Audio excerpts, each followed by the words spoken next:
Well, happy Friday, everybody. Colin Harper, Brian Peluso, Michael Kutch.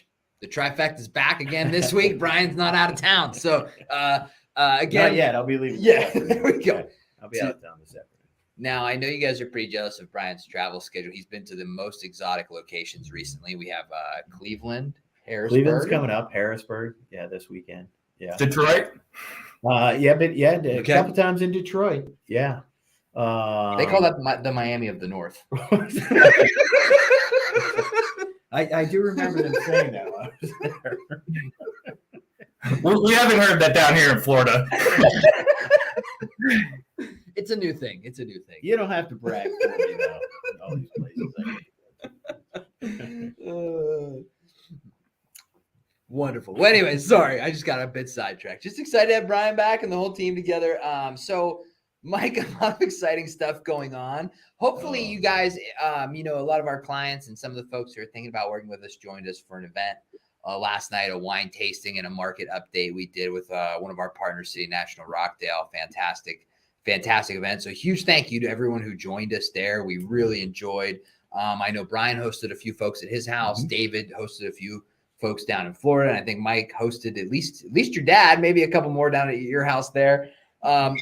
We feel honored that we're able to have events like this for our clients. And, we really enjoy spending that time with folks out there. So a big, giant thank you to City National Rockdale for helping us put it on. Yeah, it was fantastic. And really well done. Really well done. And it was virtual, which was very cool. The wine shows up at your house, and you can watch either in a group like we did, mm-hmm. or just watch on your computer and do the tasting and be able to guess what wines they had sent to you. Because it's how'd you make out with that? Were you able to guess either of them? Our crew was spot on with the white wine. Mm-hmm. And there was some debate on the red wine. So there was a couple people that got it. Yeah, there was a couple people that got the Gamay, which I'm not sure. I got the red. I didn't get the white. But if she didn't give all those clues, I probably would have been off by like one. Yeah. Because they gave us a chart, and it says, okay, could it be one of these 10 different wines? And we were right in the range on the red. The white, pretty much everybody nailed. Yeah. So, and I think Brian brought up a wonderful point on that webinar that being a sommelier or tasting wines has a lot of similarities to the investment landscape out there, and so Mike has a lot of similarities in the process he goes through to vet investments for folks and kind of look at different market trends, right? And oftentimes, when people like me, myself specifically, I know Brian and Mike have a much better palate than I do, get paired with the sommelier, we're kind of lost. We're like, where do we go from here? We don't really have a great sense on how to taste or, even what are some good areas to look for specific wines, all sorts of those considerations come into play. And Mike does a very similar thing on the investment landscape, right? He has that expertise and, he's able to navigate that landscape just like a sommelier can navigate the landscape of wine. We like to call Mike our market sommelier, which is a new term we've just phrased this morning. No, but so joking aside, nothing we talk about is specific advice to your situation. Always can recommend you consult with a professional. Just want to recap our events. We had a great time, as you can probably tell. And no worse for the wear. We're all here bright-eyed and bushy-tailed this morning. So, Mike, why don't you talk about, there's been no shortage of tasting notes for you in the market this week. So why don't you dive in and we'll get going there? Yeah, and in the meantime, I'll start getting those new business cards made. Yeah, the market sommelier. Yeah, so there was another big flight to safety last night into this morning, meaning a huge drop in treasury yields. And that really came about with the news about Deutsche Bank. Their credit default swap spreads, which is pretty much the cost to insure against a potential default, really rose substantially. So there's certainly some concerns about their financial health, but it's kind of along the same theme with the rest, a few of the other regionals right now. So it's been crazy in the bond market. The volatility we've seen in yields is very unprecedented. I think from about 2.5 weeks ago, the 2 years dropped about a full 1.5% at the lows today. Now they pared back some of those declines, but there's certainly some fear about what's going to happen with the economy going forward. On the equity side, though, it's been kind of a different story. I mean, even with all this turmoil that's going on in the banking space right now, markets are actually up for the week, unless we see substantial declines today. But the real story there is it's been really led by those FANG stocks. And what I mean by that, if you're not familiar with the term, is those very large tech and tech-related companies. They're kind of getting that safety bid as well as an offensive bid. So people are seeing them as large companies, stable balance sheet, good cash flow. They don't have those same liquidity needs as some of the other smaller companies. So on down days, it's holding up pretty good. And on up days, it's participating. So people are really flowing into that space right now. Economic news was a little light this week. We got some housing data. Existing home sales actually surprised to the upside. I think I would imagine that has everything to do with the decline we've seen in rates over the past couple of weeks. It seems like buyers are taking advantage of that. Besides that, we got durable goods orders this morning. They came in a little lower. I think the estimate was for 1%, and they came in negative 1%, but it pared back some of the losses from the prior month. You take out transportation, we were flat on the month, so nothing too concerning there. Really, the big news of the week was the FOMC meeting.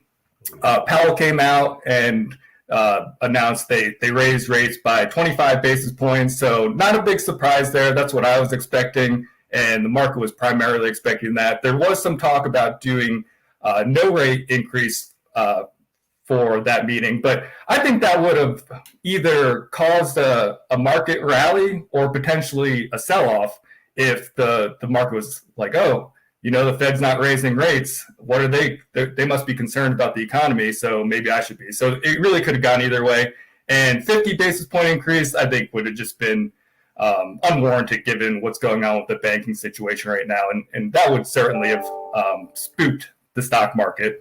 So besides that, there was some change in the messaging. They had the statement for the last 6+ months about the need for ongoing rate hikes. That was changed to further firming may be warranted. So I think most FOMC members are seeing one additional rate increase. That would bring us to 5.25 at the upper end.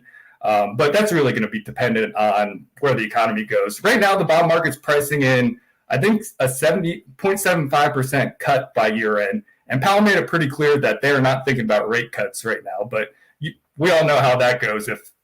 If things really get bad in the economy, that might be a realistic goal. I think most likely we'll meet somewhere in the middle there. But he did mention with sorry, I forgot to put my phone on vibrate. Oh, you're a popular guy over there. I'm surprised it doesn't happen more often. But so it was reassuring. He did talk quite a bit about the banking situation. He said that outflows have really stabilized in this past week with those regionals. So that was reassuring. And he also came out and said that pretty much we're not going to let the banks fail.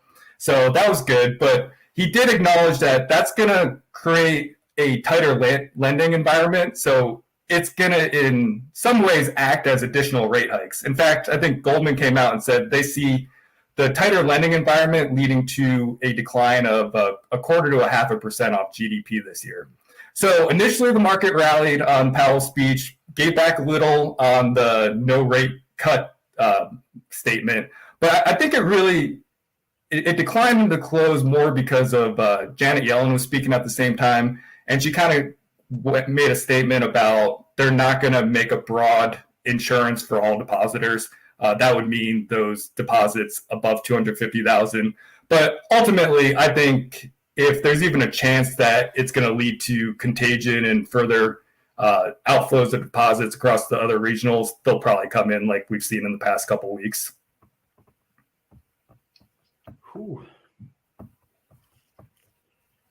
That sounds like that sounds like the wine tasting. I'm not sure what wine we're tasting here. We're tasting either. I don't know if I like it or not. I guess we got to keep swirling, and I think we should keep. We're gonna keep swirling in the glass of the economic data and try to figure out I mean, we won't get much data next week. We'll get the PCE deflator, which is the Fed's preferred measure for inflation. I think a final read on fourth quarter GDP. But really, we're just going to be waiting over the next week or so to see if any more of these bank headlines pop up. Yeah, absolutely. And I think that's, I think something that's important to point out. We get on here every Friday and we talk about what's happening this week and what we think is going to happen coming forward and what we're looking forward to.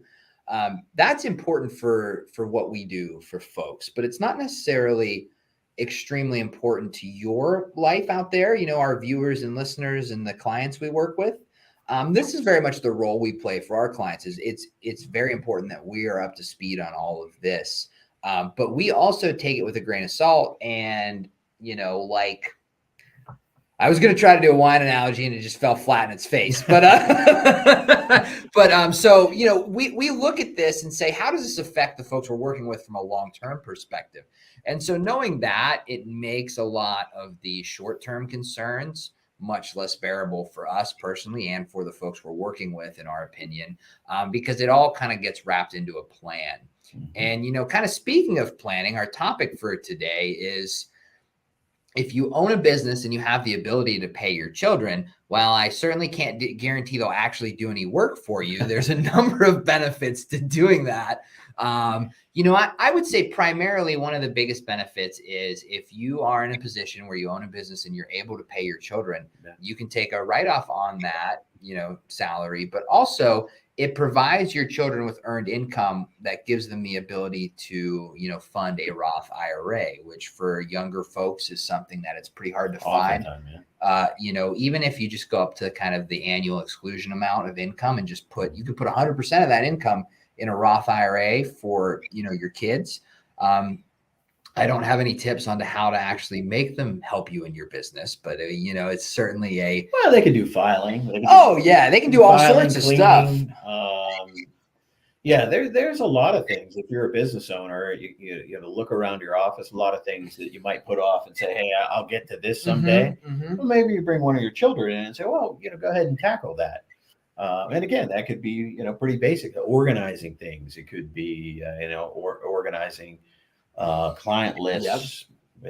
Many of our kids, my children in particular, are more technologically savvy than I am. And so, maybe there's some of the technology, absolutely, organize client lists, organizing invoices, whatever that might be. But there's a whole bunch of things as a business owner. You sit around and say, that's not critical to my clients today, but this needs to get done. And those are the kind of things. I think those are perfect suggestions. And, especially on the technology side of things, especially do you need new, depending on the size you are, if you're not working with an IT company, maybe it's kind of a smaller shop and you're doing a lot of things for yourself.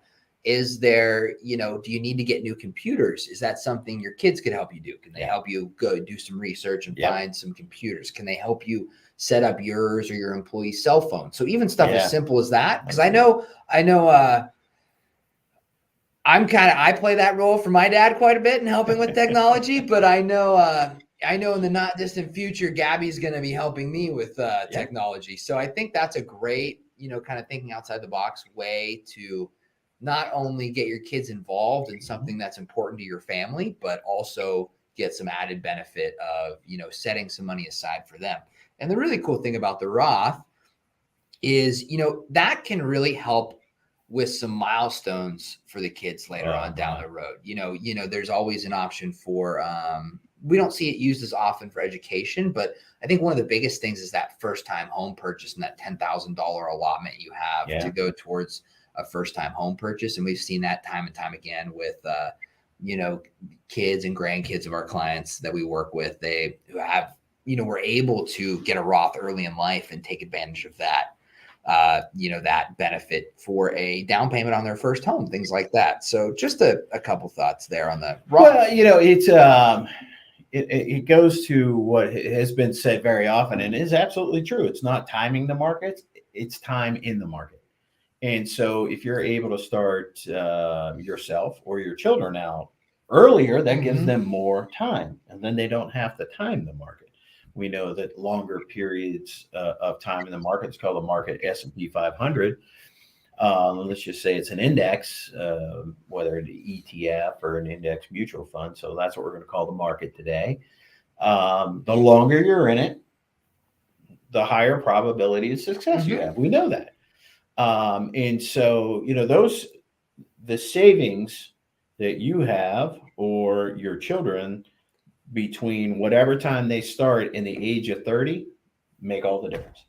Because what happens is after the age of 30, then you get a house and then maybe kids come along and life gets busy. And then everybody says, oh, I'll start saving when I make real money. And, if you start saving seriously when you're 50, you're way behind the 8 ball. If you start saving a little bit when you're 15, 16, 17, 18, up to the age of 30, a world of difference. Absolutely a world of difference. Well, if you take one of my mentors, Einstein, which obviously I've gained a lot from him, I did not. Most powerful force on earth is compound interest, as he liked to say. So I think there's a lot to be said there. Brian, I think that's a fantastic point. So, I think time in the market is certainly a recipe for success. But what we've kind of come across recently is I think people are a bit gun shy just because of how difficult the last couple of years have been, especially if the proper planning isn't in place. So I would say proper planning is the best way to combat, reluctancy to stay invested through difficult times. So that's option one. But we also realize as a firm and, the folks we work with that even if we have a good plan in place and we look at the historical and we look at the future impact, sometimes it just doesn't resonate with folks, and that's okay. So I think, something that's important to also talk about is, getting started with those good financial principles early. But as we kind of get to less time, does it make sense to put guardrails on? And I'll kind of put it this way. We've got Pittsburgh's a city of bridges, right? We've got all these beautiful bridges here. We do. Well, let me ask you a question, Brian. How would you feel driving, you come out Fort Pitt Tunnel, you're heading into the city. How would you feel driving on that bridge if it didn't have guardrails on either side? Oh, it'd be, I'd probably run through the south side instead of go. Yeah, I think I would go through the south side too. And Mike, you guys have the Sunshine Skyway down there. Any interest in driving up that monstrosity without guardrails on the side of it? It scares me with guardrails. See? So, I think even though I have all the faith that Brian, you and Mike, you have all the ability in the world needed to navigate those streets without guardrails, sometimes that added peace of mind, it makes a very big difference. And kind of what I'm referring to there is there are options to flee to safety without necessarily taking away your potential for growth. You limit it, now what if I flip this thing on its head and said, listen, we're going to put guardrails on, but you have a speed limit to follow. Yeah. We're going to leave those guardrails off. You can drive as fast as you want, and there's no other cars in the road, but there's no guardrails, right? So we'll kind of flip that on its head a little bit. So just a thought, there are guardrails and there are safety measures you can put into place to portfolios. You give up some without completely getting off the road. Without completely getting off the road. We're not talking about parking the car and saying, I'm not driving.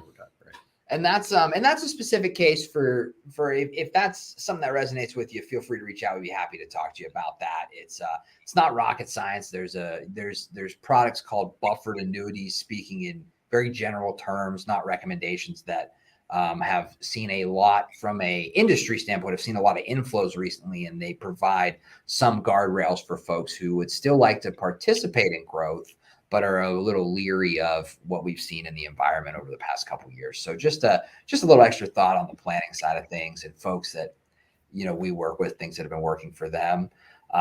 Mike, I'm sure you have a busy day ahead of you looking at everything we have going on here. Anything you're looking forward to next week or in the coming weeks that we should kind of keep an eye out for? No, like I said, it's going to be pretty slow economic data wise. Friday, the PCE will be one to look at, but just keep your ears tuned to the headlines and see if we hear any more banking issues pop up. And then in not too long, we're getting into the next earnings season already. Oh my. This year has flown by, to say the least. So yeah, and because it's been very interesting. It has been very interesting. It's very interesting. But just recognize kind of to what Colin was talking about, we have a ton of tools for any given project.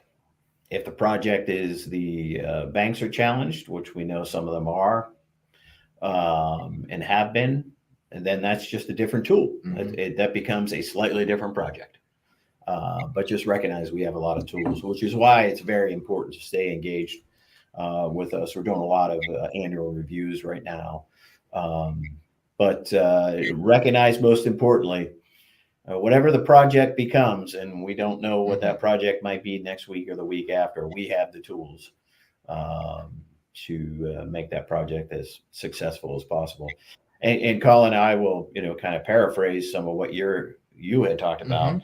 It's really about having a goal, having a definable goal, recognizing the time frame towards that goal. That's the project. And then, engaging the tools. That's really what it's about. If the goal is to beat the market and always be better than the market and to foresee the future on bank failures or whatever, that's actually not a goal. That's a wish. We need a bigger budget for Mike's crystal ball. We would need a bigger annual budget for the crystal ball then.